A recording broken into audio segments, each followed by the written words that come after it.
Hi, this is Brian. Welcome back to the Optimal Living 101 Masterclass series.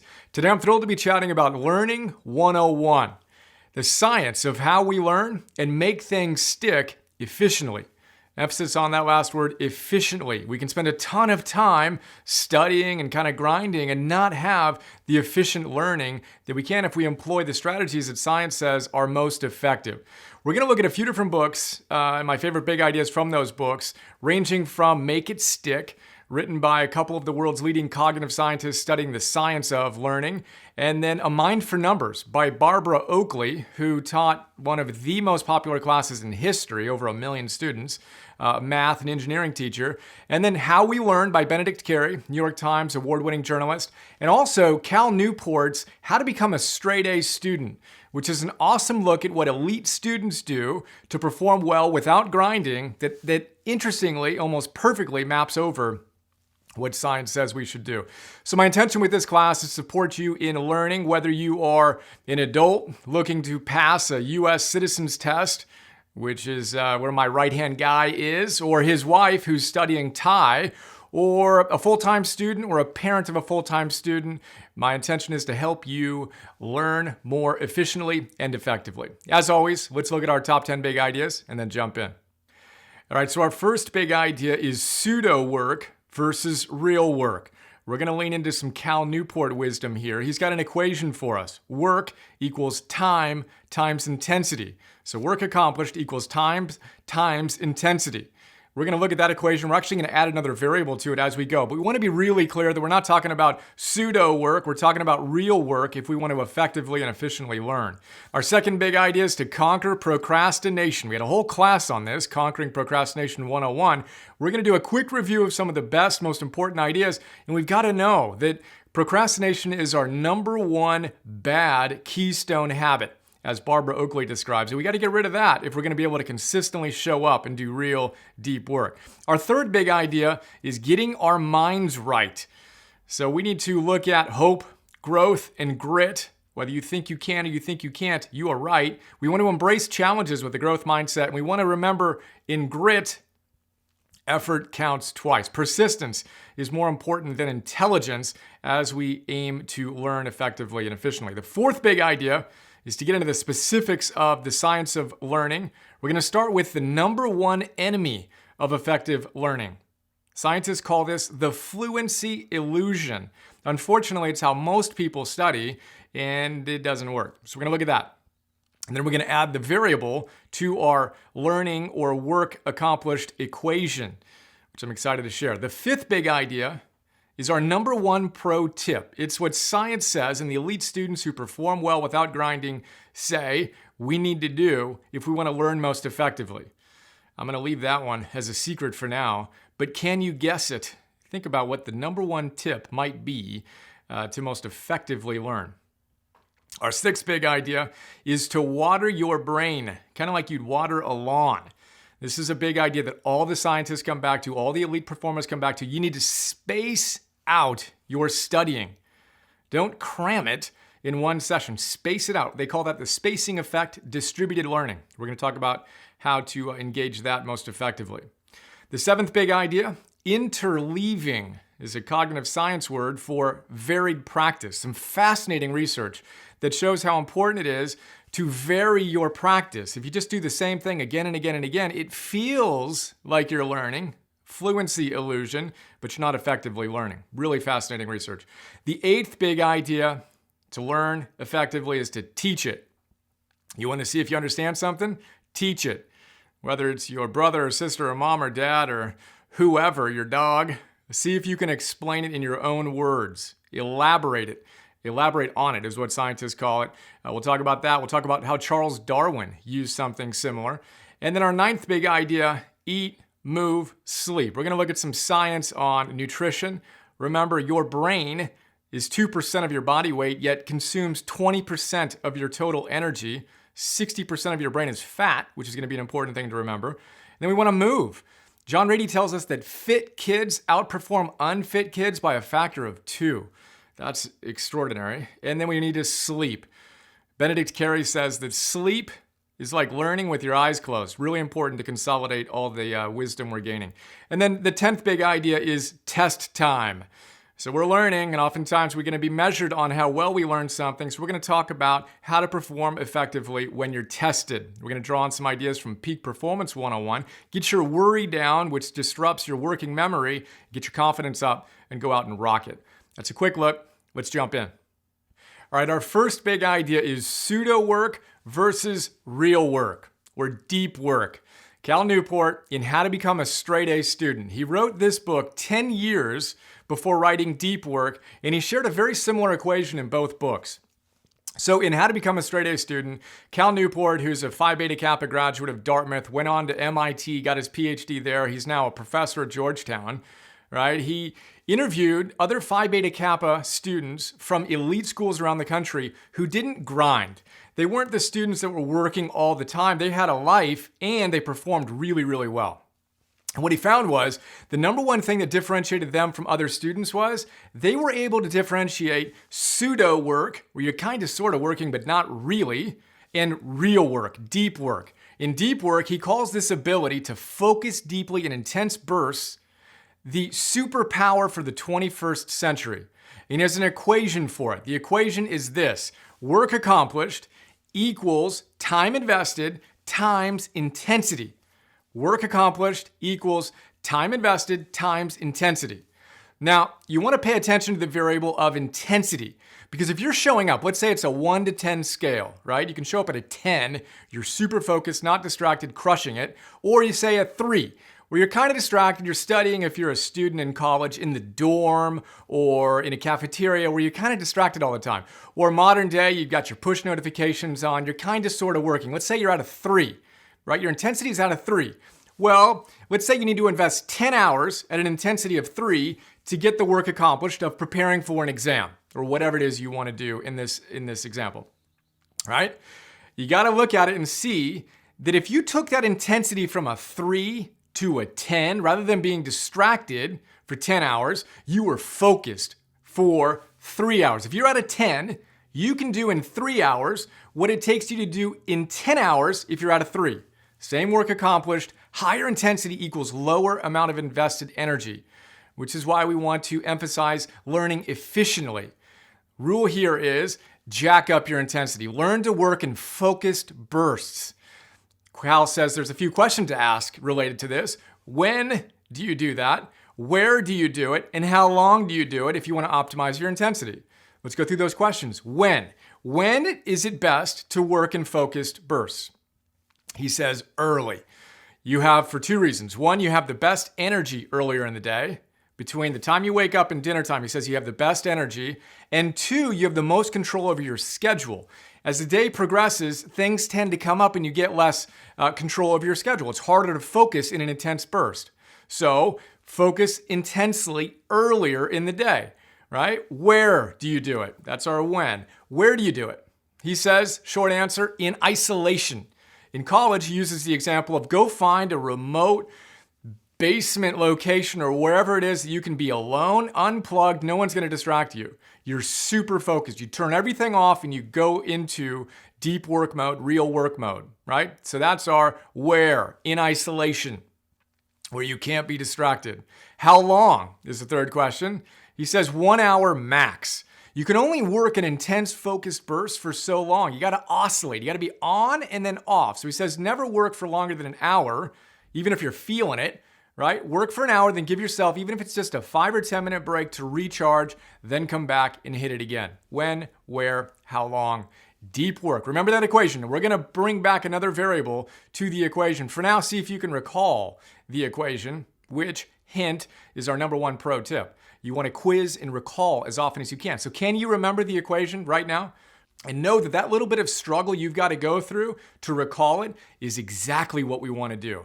That's going to be one of the most important things we do to increase the quality of our learning. I will say what the equation is now, in case you need some help. Work accomplished equals time invested times intensity. Jack up the intensity, you can decrease the time. All right, our second big idea is to conquer procrastination. We need to do that deep, real work. We're going to have a hard time doing that if we let procrastination take over. Barbara Oakley, in A Mind for Numbers, again, one of the world's leading teachers on how we learn, says that this is the number one bad keystone habit. If you don't get rid of this habit, you're gonna have a really hard time optimizing how you learn. We have a whole class dedicated to this. Check it out, Conquering Procrastination 101. For now, super quick recap. First thing to know is that you're never going to get rid of the urge to procrastinate. These elite students that Cal Newport interviewed, they actually said they didn't conquer procrastination completely. They never got rid of the urge to procrastinate, but they learned some strategies to deal with the urge, and they didn't fall into that trap as often as the less effective students did. And nobody's perfect. Of course, everyone's going to procrastinate at different times. But we want to recognize when the urge arises and then accept it, diffuse from the thoughts that are derailing us, expand to allow those emotions to be present, as we talked about in Conquering Perfectionism 101, and then act in accordance with our deepest values and use some of these tips. So here are some of my favorite ones. First thing is Barbara Oakley. She tells us that it's a fascinating thing because when you think about procrastination and you put people into an fMRI machine, you'll see that their little kind of pain centers light up when they're thinking about doing, say, math. Math phobes who don't like math, when they think they have to do math, this little pain center will light up in their brains, right? As they anticipate doing it. But the moment they actually engage in the thing that they're afraid of, that pain goes away. She says the pain is only in the anticipation. I came up with a little word for that, procrastipane. It's only in the anticipation, which means we need to get really good at seeing that pain, diffusing from the thoughts and the emotion, expanding to allow the emotion to be present, and then simply get started. The 5-minute on-ramp is what Tal Ben-Shahar described it as, right? Just get started. Whether you feel like it or not, just get started. And more often than not, you'll find that 2, 3, 4, 5 minutes into it, you'll be into it. The pain's gone, you're effectively showing up. A few other things to consider. Remember the it'll only take a minute rule, right? We have this little voice in our heads that we need to defuse from, we need to be able to observe, that says to us, hey, I'm just gonna do this one little thing. It'll only take a minute. I'm just going to go text somebody, or I'm just gonna go hop on Facebook real quick, or just check out the news, or whatever it is. It'll only take a minute. We need to notice that voice and realize it never takes just a minute. Focus on what you need to get done. Barbara Oakley says, learn to reward yourself for work. Don't go to the pleasure, fun stuff first, work and then reward. Another big idea, we talked about the fact that working early is the best time to do your real deep work. How about this? When you wake up, before you get online, do your real work. Do the most challenging stuff, the most important stuff that you need to do during that day before you go blow your brain up and allow everything else to come into your consciousness. A few other things to consider. The number one cause of procrastination is fatigue. Tied for number one, if not tied, then shortly behind it, is hunger. You want to procrastinate? Be tired and be hungry. That's a great way to make sure your willpower is depleted and have a hard time getting started. Solution, we're going to talk about it in the eat, move, sleep idea, is to get rest, get a good night of sleep, and eat well. Not fast-acting carbs, by the way. Consuming fast-acting carbs is a great way to create the symptoms that look a lot like ADD. Not a good idea. We'll talk about that more in a moment. For now, remember, fatigue and hunger, not your friends when you look to conquer procrastination. And then remember our motivation equation, right? If you want to have high levels of motivation, E times V over I times D. You want to have E, expectancy, times value.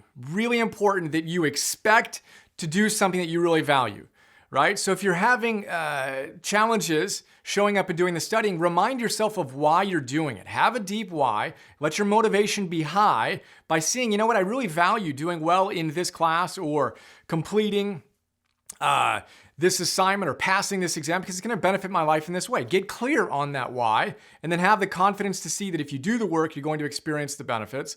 That's our numerator. Then the denominator, super important. You need to make sure that your impulsivity is under control by turning off all the notifications, all the distractions, and getting focused. And then the delay is really important. We want to set up daily goals. We had that big boulder example in a recent class. You have your big vision, and then you take a sledgehammer to it and you knock off little pieces, and then you carry those pieces away. You do something daily. That's a great way to avoid procrastination and a key theme of the spacing out idea we're going to get to in a moment. And then finally, you want to ritualize or systematize your deep, real work. That's the way you don't need to deal with willpower and procrastination is it's Monday a.m. at 9 a.m. or Tuesday at 10 a.m. and you do this. If this, then that. That's just what you do. You don't need to think about it. The more you can routinize, ritualize, systematize these behaviors, the better. All right, our third big idea is to get our minds right. We want to think about hope, growth mindset, and grit. So let's go through each of those. Hope. You're not going to be motivated to do work if you don't see a better future for yourself. If you can't see that you have the ability to create a better future for yourself and that whatever you're studying now is an important part of that process, why would you show up? Why would you move through procrastination? Why would you show up and do intense bursts of focused, real work? Short answer is you won't. The science of hope is amazing. We've talked about it. You've got to lead yourself by seeing a better future, knowing that you have the power to make it so, and that you're willing to take different strategies in order to bring that better future to fruition.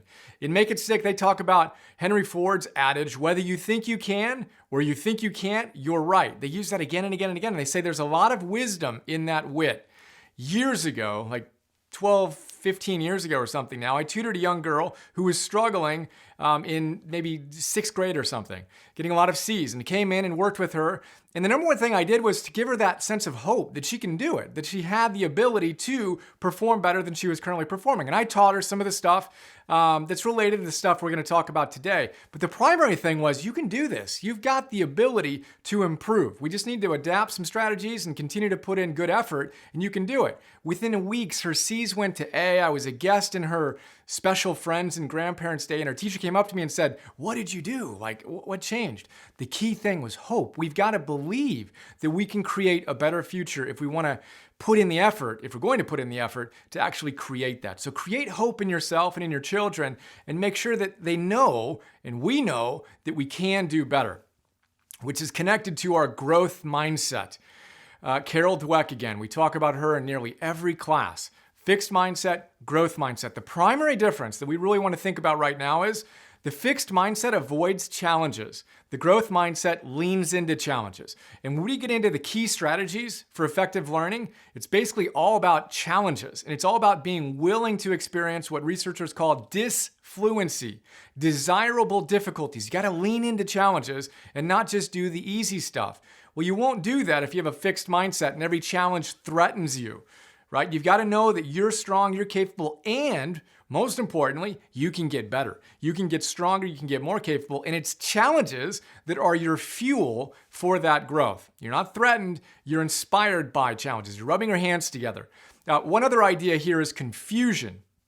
A lot of times you want to avoid confusion. Well, confusion is a good thing. It's the gap between a prior level of understanding and a new level of understanding. The only way you're ever going to get to a new level of understanding is if you're willing to go through that period of confusion. Now, that's uncomfortable. Most of us would rather do the comfortable, but we got to get really comfortable being uncomfortable. Tony Robbins, in a seminar I went to of his 15 years ago or something now, anytime someone stood up and asked a question and they said, "You know what, I'm confused," he trained the audience to simultaneously, everyone get up and give them a standing ovation. He wanted to reprogram our association with confusion from something that we want to avoid at all costs to something that's awesome, that's to be celebrated. So we want to celebrate confusion, lean into challenges, see them as fun, and you can only do that, or you can do that best with a growth mindset. And then finally, we have grit. We need to realize that persistence in terms of learning and everything in our lives is way more important than native intelligence, right? So we often think that it's all about IQ. It's not.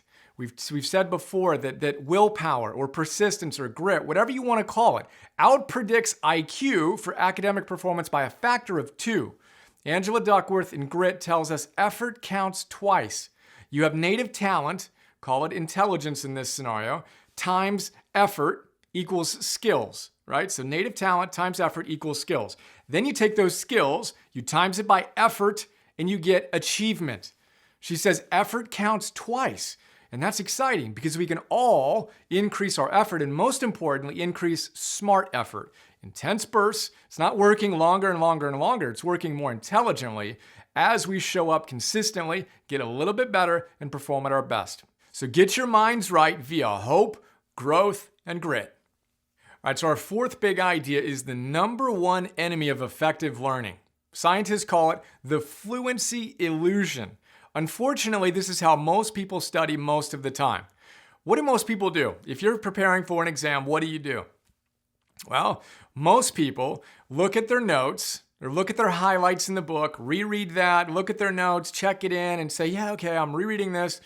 Yep, I got that. Okay, cool. Let me look at my notes again or the chapter outlines I created way back when. Okay, yeah, I totally remember that. That's cool. That creates an illusion of fluency, an illusion that you got it. But the reality is that illusion is your number one threat to performing well when it really matters, when you're tested on it.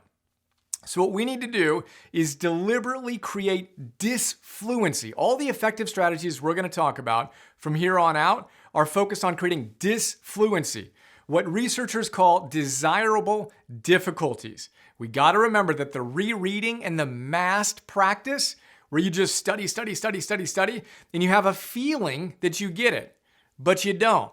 We need to pop that fluency illusion bubble via some more challenging things, which is what we're going to talk about next. But before we do that, I want to go back to our real work equation and add another variable that's super important. Can you remember the equation? What is it? Work accomplished equals what times what? Work accomplished equals time times intensity. Okay, now we want to put brackets around time times intensity, brackets, and times that by quality of study efforts. Not all studying is created equally. You can be super intense and focused, rereading and doing massed practice, and not have the same benefits of doing the stuff we're going to talk about next. So quality matters. It's not just about working a lot, nor is it about just working in intense focused bursts. You want to do the right kind of studying, which leads us to our next big idea. All right, so our fifth big idea is our number one pro tip for optimal learning. Can you guess what it is? We had a little mini quiz in the introduction. I've been kind of quizzing you throughout. Well, guess what? The number one pro tip is to quiz yourself. Quiz and recall is what Cal Newport calls it. Other research scientists call it the self-testing effect or active retrieval. Actively trying to go back into your memory and retrieving that memory actually strengthens the memory. So really cool, really simple practice. If you only get one thing out of this class, let it be this. Teach your kids to close the book, to have a blank piece of paper and see if they can recall what it is they just studied. If you can do that, if you can recall what we've talked about so far in this class, you can say, oh yeah, well, okay, big idea number one, I can look at the name of it and say, yeah, that's what that was. Big idea number two, this is what it was. Big idea number three, yeah, I got it. This is how you do hope. This is how you do growth. This is how you do grit. If you can recall that stuff and kind of explain it in your head or write it down, you get it. If you don't, you don't. We just popped the fluency illusion bubble, right? Because if you just looked at your notes or looked at our workbook and said, oh yeah, I remember that. Yeah, there was growth and there was grit. And I remember that we talked about the equation. I can see that equation, totally get that. That's a fluency illusion. Challenge yourself, desirable difficulties, shut the book, get rid of the notes, and have a blank piece of paper and write it down. Or a math problem. Blank piece of paper, there's the problem, solve it. Don't just review a problem that you mastered before and say, yeah, I get that equation. Right? This is a very simple idea, but a very big idea. Quiz and recall, self-testing, active retrieval. The testing effect is paradoxically one of the most powerful ways to study. And even the question I asked you in the beginning, kind of quizzing you, fascinating research on you can bring people into a class and test them before you've taught them anything, and the group that was tested before they even knew anything will outperform the group that wasn't after being taught the same material. There's something amazing about that testing effect. And again, remember, it's the disfluency. It's a lot harder to close the book and try to recall the answer than it is to reread your notes or just keep on grinding on practicing whatever it is you already know. Challenge yourself, lean into it, quiz and recall, self-testing, active retrieval. That's number one optimal learning pro tip. So little PS here. Here's one of the ways I use this. So when I'm studying a book and I want to remember certain facets of it, I often quiz and recall myself. I test myself on it. So for example, when I was studying acceptance and commitment therapy, which we talked a lot about in Conquering Perfectionism 101, there were 6 aspects to acceptance and commitment therapy. ACT. Can you recall them? Do you remember that class? Here's how I recalled them. I'm reading it and I'm studying, and as I'm reading it, I'll shut the book and write them down. Can I remember them, right? And it's really hard in the beginning, right? I write it down, I'm like, okay, well, the first one is diffuse, and then what was the second one? I have no idea. I can't remember because I haven't mastered it yet. It feels uncomfortable. Now, I could just look at the book a little bit longer and go, oh yeah, there it is. Boom, boom, boom, boom, boom. 1 through 6, I got that. But I don't do that. Consistently, as I read it, I'll shut the book or I'll turn to the front flap and I'll try to write it down. And I'll do that a number of times. And then when I'm on a walk, I'll see if I can recall them. Okay, the first one was diffuse from your thoughts. The second one was to expand and allow emotions to be present. The third one was to connect to the present moment. The fourth one was to observe the whole process. And these things fall into place. The fifth one was I want to recognize my values. And then the sixth one is I want to take consistent action with those values and integrity with those values. That process of actively retrieving strengthens my memory trace. And that's pretty exciting. You can do this throughout the day as you're kind of cruising around, recalling things. Another really powerful way to test yourself, by the way, is flashcards. It's an awesome, simple technique. You've got your little cue on the front. You got the answer on the back. Testing yourself with that is one of the simplest, most profound ways to deepen your memory trace. Anyway, that's an idea of how I've implemented it. Think about how you can implement this in your life and your kids' lives as you go out and master this process. All right, our 6th big idea is space it out, water your brain, and the Zeigarnik effect. So spacing out your studying. Imagine S and P and A and C and E really far spaced out. And think about that as you think about effective study techniques. Most people reread their notes again and again and again, and they do it in a massed block of time. Right? So they just do it intensely, they cram, right? Well, research shows that's not effective. What you want to do is space out your studying. If you only had, say, 3 hours to study for a test that's in a week, for example, would it be better for you to spend 3 hours in one intense block studying with a few breaks, right? Or would it be better to do an hour today, an hour the day after tomorrow, and an hour a couple days later? Which one do you think is better? Research shows unequivocally that the distributed learning or the spacing effect that happens when you space out your study times, you perform not just better, but a lot better. And what's happening is that in between your study sessions, a little bit of forgetting is occurring. This is disfluency. It's harder for you to pick up the content again for the second hour than it was for you to bust through to the second hour if you did it in one session. And then it's harder for you to pick it up the third time, the third hour, than it would have been if you just stacked on another hour on that 1 3-hour burst. That little bit of forgetting is a desirable difficulty. It forces you to go back into your mind and create a stronger memory trace. So this is a really, really important rule in terms of optimizing the quality and effectiveness of our studying for that equation. Space it out. It's not how much time you have, the researchers say, it's how you distribute that time. And it's amazing because this is exactly the wisdom we've been touching on in Meditation 101 and Movement 101. In Movement 101, Katie Bowman said, look, if you had the option of taking 1 3-mile walk or 3 1-mile walks today, which one would be better? She says unequivocally, 3 1-mile walks are better than 1 3-mile walk. Meditation, is it better to meditate for an hour or 2 or even 10 once a month? Or to meditate for 10 minutes or 15 minutes or even 5 minutes once a day? Matthew Ricard in Why Meditate?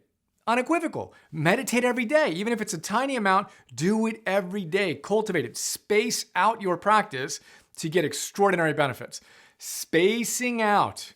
Picture that. Distributed learning, the spacing effect, huge. Another way to think about it, Benedict Carey in How We Learn says, it's kind of like watering your lawn. He lived in LA for a while. Everyone likes to have pristine green lawns. And what he learned was it was much better for him to water his lawn for 30 minutes, 3 times a week, than it was 1 time a week for 90 minutes. He'd get it in 90 minutes, he'd get it super emerald green, but then it would fade on the other side of it. He learned 30 minutes, 30 minutes, 30 minutes, way better than one burst of 90 minutes. So water your brain in the same way.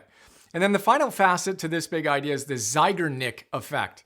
You may have heard of it before. Fascinating. Bluma Zeigarnik, researcher in the early part of the 20th century, discovered that waiters who are taking an order, let's say you have two different waiters, right? They're the same waiter who has a big order, right? Now that waiter, before they're paid, if you tested them, before they're paid, they'll remember that order really, really well.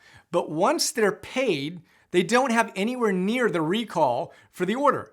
Literally, you can just snap your fingers. Before they're paid, after they're paid, and their memory completely changes. The moral of the story here is that when something's open, when it's not a finished task, your mind holds it in its consciousness, right? Your subconscious mind, which is a NASA supercomputer relative to your conscious mind, kind of the Post-it note, is sitting there holding on to it. It's unfinished business. Your mind doesn't like unfinished business, so it's holding it there and working on it. But when you get paid, boom, done, I can let it go. I don't remember that stuff. Isn't that fascinating? Now, you can use the Zeigarnik effect to your benefit in two different ways. First of all, when you're doing something and you just need to get it done, complete it so you can turn off your brain and not waste energy having it in your mind. Researchers call that, in a related sense, attention residue, which is why you don't want to multitask. You don't want to go from this to this to this and never complete anything because your mind's kind of keeping these open loops. Finish what you start and deliberately don't finish other stuff. So how do we apply the spacing effect and the Zeigarnik effect together? Well, if you have a long-term research project, for example, or something that's going to take you a long time, it's a great idea to start it as early as you possibly can. Then you take little chunks consistently throughout the process. You're not waiting to the end to cram. If you wait till the end, you don't give your subconscious mind time to chew on it.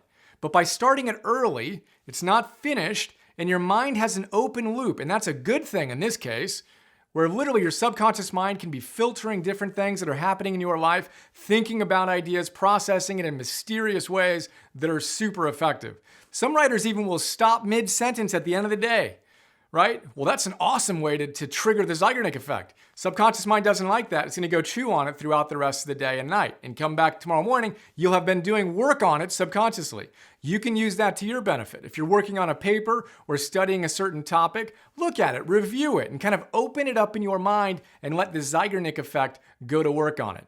So, back to the top. We want to space out our studying, distribute our learning, small, little, intense bursts consistently, little chunks throughout the period of time we have to master a subject is so much more effective than cramming it all at one point, typically at the end. And then remember the little metaphor of watering your brain the same way that you'd effectively water a lawn. A little bit at a time is a lot better than a ton at one time.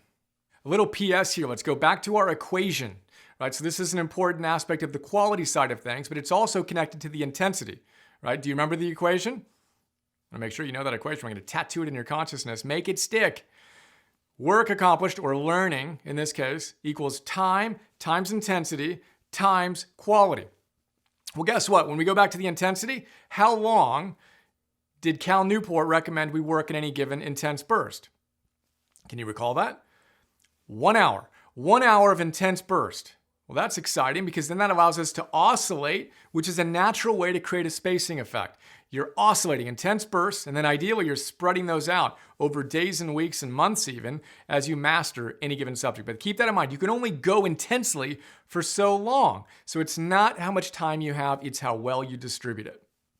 All right, our seventh big idea is a fun one. Interleaving. Science speak for varied practice.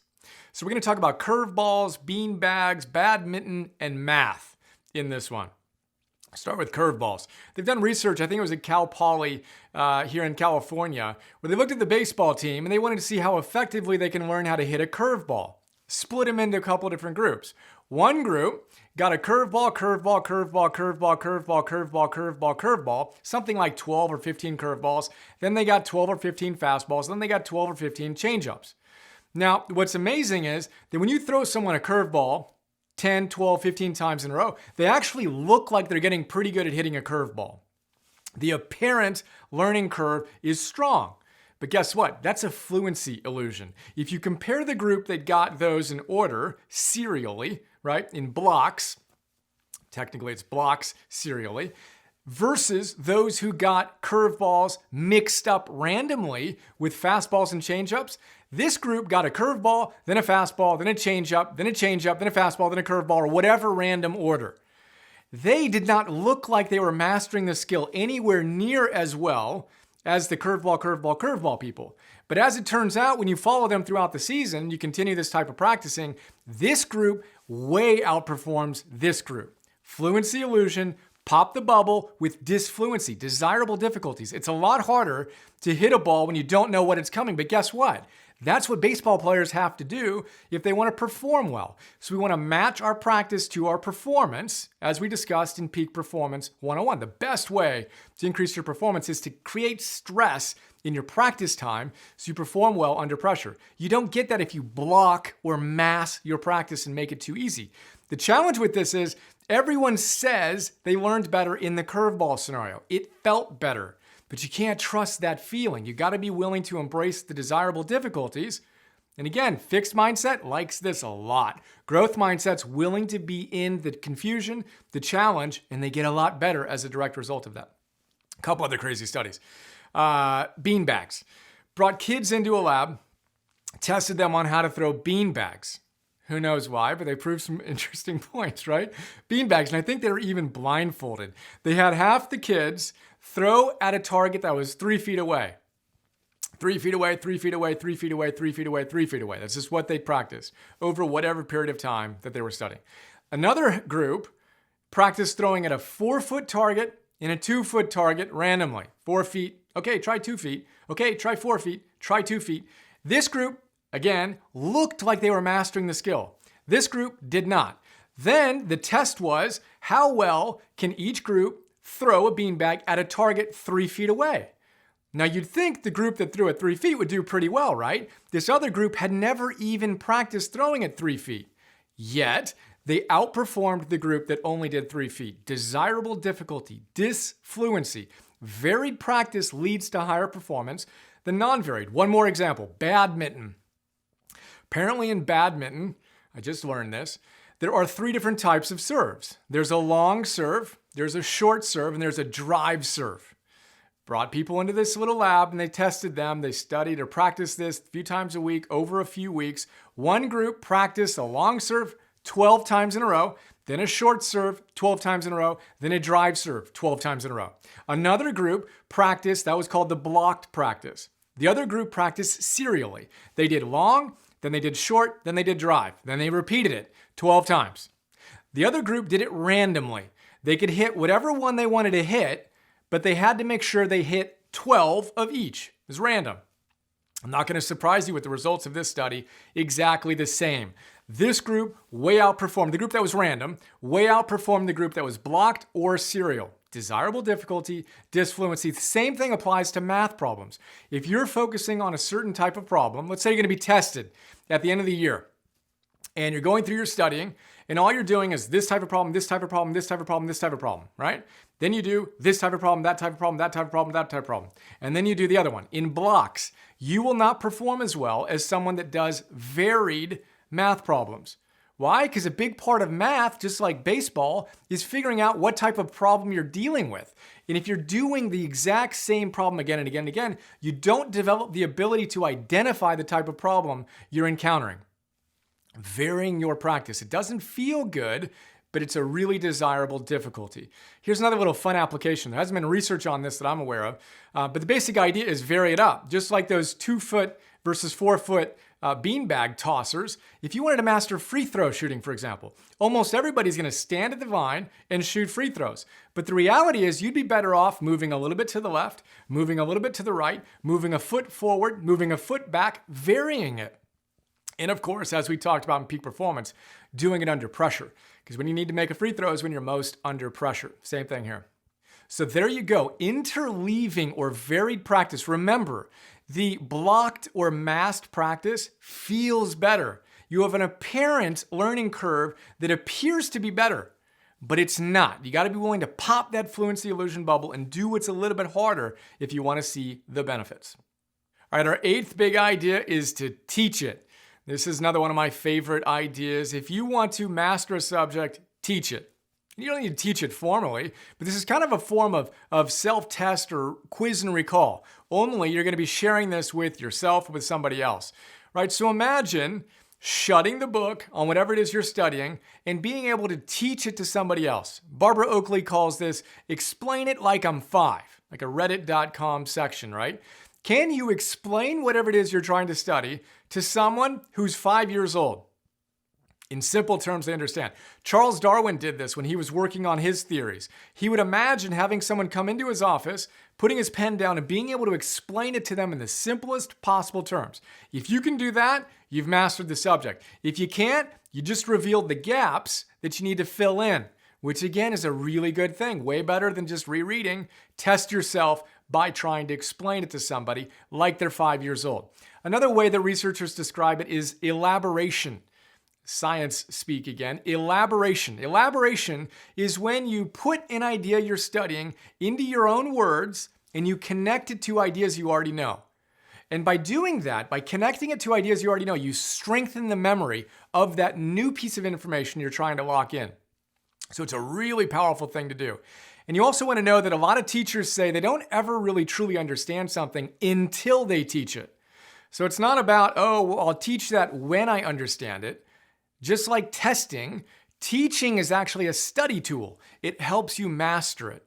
So anything you want to master, close the book, write it down, explain it to somebody. Whether it's your brother or sister or mom or dad or spouse or best friend or dog, get in the habit of explaining whatever complex subject you're studying to someone in order to master it. All right, our 9th big idea is eat, move, sleep. I promise we're not going to get through one of these classes without eat, move, sleep. We've done classes on Movement 101, Sleep 101. The next class we're going to film is on Nutrition 101. Each of these plays a critical role in us optimizing the efficiency with which we learn and make things stick. Eating. Did you know that eating fast-acting carbs for breakfast? So the example that David Ludwig, who has a PhD and an MD and is a professor at Harvard's Medical School and School of Public Health in their nutrition department, he has done research to show that eating fast-acting carbs creates symptoms that basically look like ADD. He says, look, if you do what a lot of families do, you start your day with a whole wheat bagel with fat-free cream cheese and a big glass of orange juice, you're basically creating a recipe for increased blood sugar, plummeting blood sugar, and a working memory and ability to focus that diminishes your ability to learn effectively. He says you do that persistently, and your kids, or you, could look like you have ADD. Fast-acting carbs are not our friends. We're going to talk about this in a lot more depth, but remember that 2 things are your brain, although only 2% of your body weight, consumes 20% of the energy you consume. That's crazy. 20% energy consumption, only 2% body weight, and your brain is 60% fat. Your brain does really, really, really well on fat. Low-fat diets that have these fast-acting carbs are not the optimal strategy for dialing in your learning. Healthy fats versus not so good fats. Again, we're going to talk about it in depth. But know this, trans fats just need to go. Anything in your cupboard that says partially hydrogenated oil needs to be thrown away. It's a toxin. No one debates that, period. Then we have vegetable oils. Vegetable oils are in everything. 20% of the average American calories come from soybean oil, something that didn't exist 100 years ago. High in omega-6, inflammatory, not good for the brain. You want to swap out those veggie oils for healthy fats, starting with olive oil, coconut oil, avocados, nuts and seeds. Good things. Feed your brain. That's our eat side. Again, a ton more coming on that. I can't wait to share. Moving. Movement 101. John Rady was one of our featured experts there. John Rady, Spark, psychiatrist studying the effect, the science of exercise. We talked about Naperville, a school in Illinois. Does extraordinarily well on international tests. They found out that fit kids outperform unfit kids by a factor of 2. Your physical fitness matters. We need to get fit if we want our brains to be focused. Remember, exercise is like taking a little bit of Ritalin and a little bit of Prozac, both of which are good things. In my interview with John Rady, I did a back-to-back interview.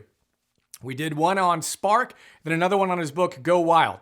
In between, it was about maybe an hour, 10, 15 minutes long total. In between, we took a little break. I banged out some burpees. He banged out, I think it was Hindu squats or something like that. Just a couple of minutes, 4 minutes, get your energy focused and dialed in. So when you want to learn a tough subject, you'd benefit from exercising before. Again, fascinating research. Kids that were having problems with literacy worked out, then studied, and outperformed those who didn't work out or who worked out and studied much later.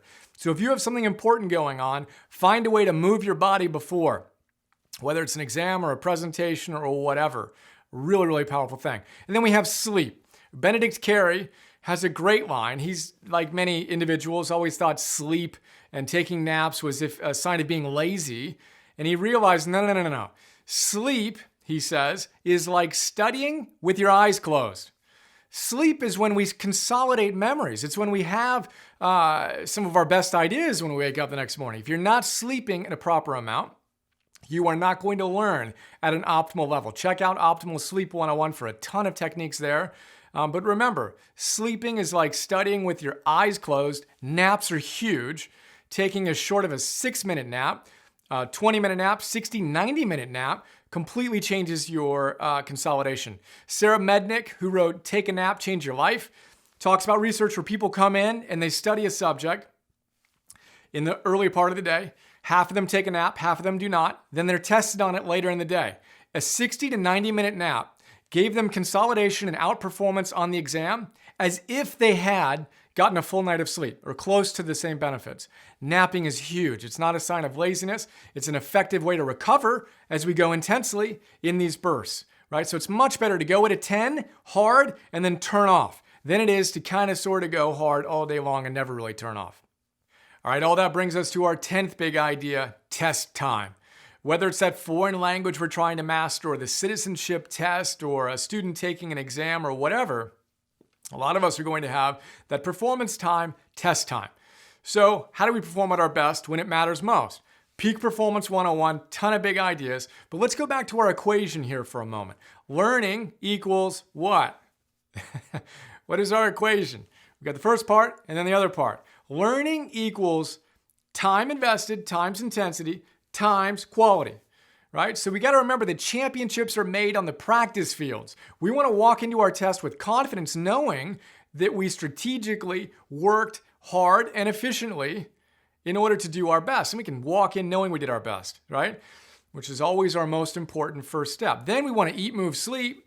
If you have an important test coming up, structure your life such that you're eating well, solid evening before and breakfast, you're moving. If I had an important exam, I consider this class an exam for me, right? I move before the class. I get my body, my energy going. Whatever you're doing, find a way to exercise after getting a good night of sleep. Structure your days. Look at it. Don't go out partying the night before, even 2 nights before, even potentially 3 nights before.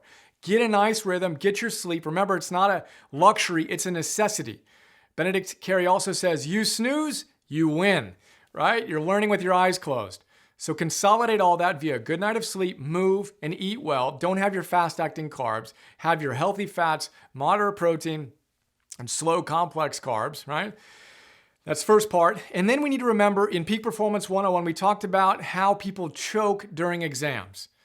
Let's do another little active retrieval there. Do you remember the number one reason why when people are using their minds in an exam, they choke? Play a little Jeopardy music here. What was that reason? The number one reason was they worried. And when they worried, their worry goes up, a little bit of their working memory goes down. And your working memory is what you use to basically go into the retrieval of old memories and keep these ideas in mind while you perform on a test. It's very important to have strong working memory while you're taking an exam or a test, right? If you're worrying, it clouds out that working memory. So we want to deal with our worry by practicing and doing our prep work. And then we want to look at a few other fun things. My favorite by far always is I'm excited. If you're taking an exam, of course your energy is going to go up. Whether that's the LSAT or the DMV driver's test, whatever it is, your energy is going to go up. That's a good thing. Everything that happens to you when you need to perform at a high level is good for you unless you interpret it as bad for you. If you're feeling that high arousal state and you think you need to drop into a low arousal state, A, good luck with that. And B, good luck with that because it's not going to happen. And that wasted effort is going to diminish your performance. What you want to do is go from the negative, something's wrong with me, I'm anxious, I'm going to screw up, talk, to, wow, I'm excited. I'm excited to show and to challenge myself to see if I've truly mastered this content. I'm excited. That's what this energy means for me. I'm excited. Those two simple words have a profound impact. A few other things research shows helps with performance. See the big picture in your life. Realize that this given test doesn't say anything about you as an overall human being. Reflect on, even if it's just in your mind, how awesome your life is. The friends who love you, your family who loves you, all the other things you're doing really well on. And then prime yourself with past experiences of success. Recall the times you crushed a similar exam. Yeah, I did that. I got this, right? And then do a power pose. Stand strong. Sit strong, right? Don't slouch and go into a kind of a passive victim-like posture. Be strong. Sit and breathe like a champion, which brings us to our breath. Breathing is a fantastic way to slow down our thoughts, decrease all the little worry gremlins, right? Via our rhythmic, deep breathing. 6 in, 2 hold, 7 out, or whatever the pattern is that works for you is another great way to do it. And one final idea, write down your values. Write down a few values that really matter to you. This is called self-affirmation theory. Not saying affirmations to yourself of, I'm awesome, I'm awesome, I'm awesome, I'm awesome, but saying, you know what I really value for me, it would be my purpose, being purpose-driven and trying to help people. And that I'm hardworking and I'm gritty and that I'm hopeful and optimistic. These are important values to me that I reflect on before teaching a class like this. Provides a stability, a foundation, and also swaps out that worry with a deep sense of yourself that transcends this given class. So those are some ideas on rockin' test time. I like also saying, you got this, you've got this, you show up and perform at your best, let it rip, and you either win or you learn. All right, so that's a quick look at Learning 101, the science of how we learn and make things stick efficiently. Let's do a quick recap of our 10 big ideas, starting with the first one, pseudo work versus real work. Real work comes in an intense burst of focused energy. You can spend a ton of time doing pseudo work at an intensity level of 3, right, and not get the same benefits that you're going to get if you show up in intense bursts. Remember, when, where, and how long, and that equation that we kept on coming back to. Work accomplished equals time invested times intensity level. Remember, work accomplished equals time invested times intensity level. And then we have our other variable we're going to add in a moment, quality. But that's our first big idea. The second big idea is to conquer procrastination, our number one bad keystone habit we need to eliminate, right? This is what's going to stop us from doing real work. If every time we feel the urge to procrastinate, and we can't diffuse from that and expand to allow that, and we just put off doing what we need to get done, obviously we're not going to perform at our best. We talked about a ton of different ideas. What was your favorite one? What's your favorite way to conquer procrastination? Is it just getting started? Is it not allowing it will only take a minute in? Is it reminding yourself of your motivation equation? What is it for you? Get on that. Third big idea was getting our minds right?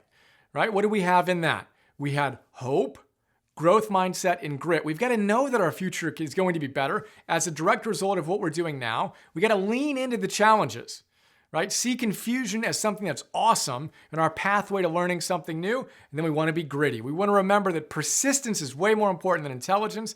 Effort counts twice. Let's be gritty. Then we had our fourth big idea, which was our number one enemy of effective learning. What was our number one enemy of effective learning? The fluency illusion, the feeling that you got it, that you figured it out, that you get by rereading your highlights, your notes, the outline, and doing it in a massed session, right? All in one chunk. You feel really good throughout it. We want to pop that fluency illusion bubble by introducing disfluency, desirable difficulties, which led us to our fifth big idea, which was the number one pro tip for learning. What was it? Yes. Quiz and recall. Shut the book, blank piece of paper, see if you can recall that which you're trying to master. If you can, you got it. If not, you just revealed some gaps that you need to fill in such that you can feel super confident to perform well when it matters most. They call it self-testing, active retrieval, quiz and recall, whatever you want to call it, practice it. That's the number one tip from this entire class. Our sixth big idea was spacing out our learning, distributed learning, spacing effect. If you had 3 hours to study, much better to do 1 hour, 1 hour, 1 hour than 3 hours or 3 hours. Space it out. It's not how much time you have, it's how well you distribute it. That's a really important thing. We want a little forgetting to occur. That's a good thing in this process. We got to work a little bit harder in order to master it a little bit deeper. We talked about watering your brain, kind of like watering a lawn. Much better to do 30, 30, 30 than 90 minutes in one chunk. And then finally, we have the Zeigarnik effect, which is awesome for learning and creativity. Long-term projects, you want to use that quirk in our brain such that until we finish something, our minds are still working on it. Remember those waiters, right? Order is not complete. They remember the order. The moment it's completed, they don't remember it as well. Fascinating. Use it to your advantage by completing things that just need to get done, and use it to your advantage by keeping a little bit of openness and spacing out long-term projects. Then your mind's working on it all the time. As researchers say, your subconscious is kind of like a NASA supercomputer vis-a-vis your conscious mind. Post-it note, use it to your advantage. Zeigarnik effect. Thank you, Bluma. Our seventh big idea was interleaving. Science speak for varied practice. Remember the curveballs and the badminton serves and the bean bags and the math problems? Fascinating. If you block practice, curveball, curveball, curveball, curveball, it looks like you're doing well. It feels like you're mastering it, but you aren't. Relative to those who are willing to do the disfluent, man, I don't feel like I'm getting this, but I actually am way more than these people that are getting it in one big block. Interleave, vary your practice if you want to master. Our eighth big idea, teach it. Imagine walking into Charles Darwin's office and him putting his pen down and explaining a complex theory to you as succinctly as he could, explaining it to you like you're 5 years old. Elaborate. Put it into your own words, connect it to ideas you already know. Extraordinarily powerful way to master a given subject. Find someone with whom you can share these ideas. And again, if you need to walk around and say it to yourself or say it to your dog or cat, awesome. Works just as well. Teach it. Our ninth big idea, but certainly not one of the least important, it's one of the most important, eat, move, sleep. Remember, what we eat matters. 2% body weight is what our brain is, yet it consumes 20% of our energy. That's crazy. Our brain is 60% fat. We do not perform at a high level when we're having fast-acting carbs as our primary source of energy. Don't do that unless you want ADD-like symptoms of not being able to focus and retain things that you aspire to master. Moving is huge. Fit individuals, kids in this scenario, outperform unfit kids by a factor of 2. Ritalin, Prozac, get your energy right by moving your body, particularly when you have something challenging. And then sleeping. You snooze, you win. Sleeping is studying with your eyes closed, both sleeping over the course of a night and then taking naps. Check out Optimal Sleep 101, Optimal Movement 101, and soon Optimal Nutrition 101 for more. And then our 10th big idea was test time. You've done all this work.